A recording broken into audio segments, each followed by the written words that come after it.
ஸ்ரீமன்னாராயணீயம் ஸ்ரீ நாராயண பட்டத்ரி திருவடிகளே சரணம். 65வது தசகம் குரவை கூத்து.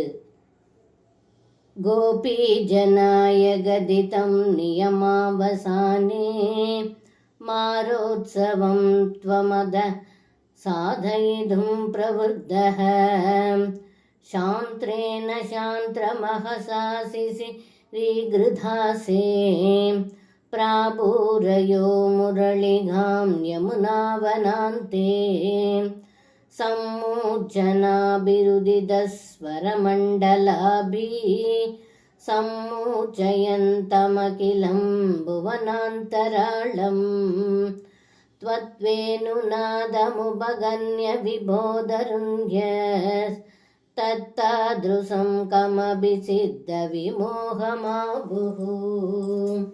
तागेहकृत्य निरदास्तनयप्रसक्ता घान्तो बसेवनपराश्च सरोरुहाशयः सर्वं विसृज्य मुरलीरवमोहितास्ते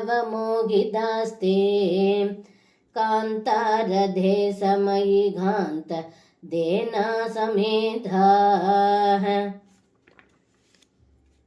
काश्चिन्निजाङ्गपरिभूषणमाददाना वेणुप्रनादमुपगर्ण्य गृधार्धभूषाः द्वामागदाननु तथैव विभूषिताभ्यस्दायेव संरुचिरे धवलोचनाय हारं निदम्भभुवि कासनधारयन्ती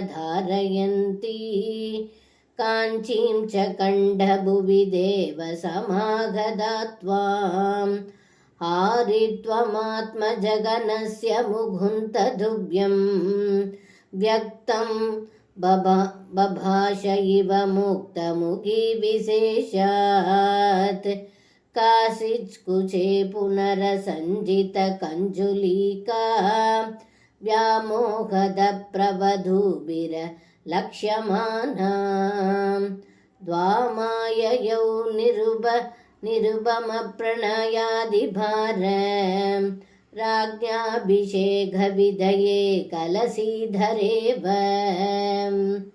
काचिद्गृहात् किल निरेदुमपारयन्त्यस्त्वामेव देवहृदये सुदृढं विभाव्य देहं विधूय परचित्सुखरूपमेघं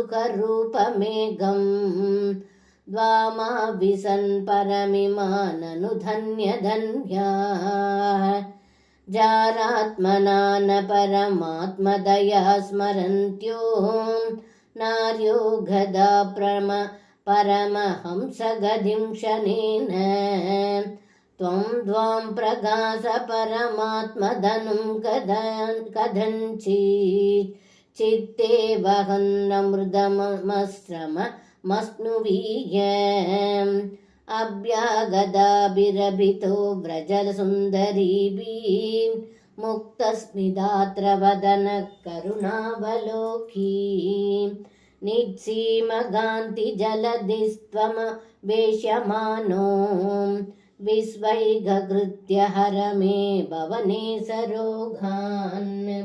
सर्वं कृष्णार्पणं. श्री गुरुवायूरप्पन् तिरुवडिगळे शरणम्.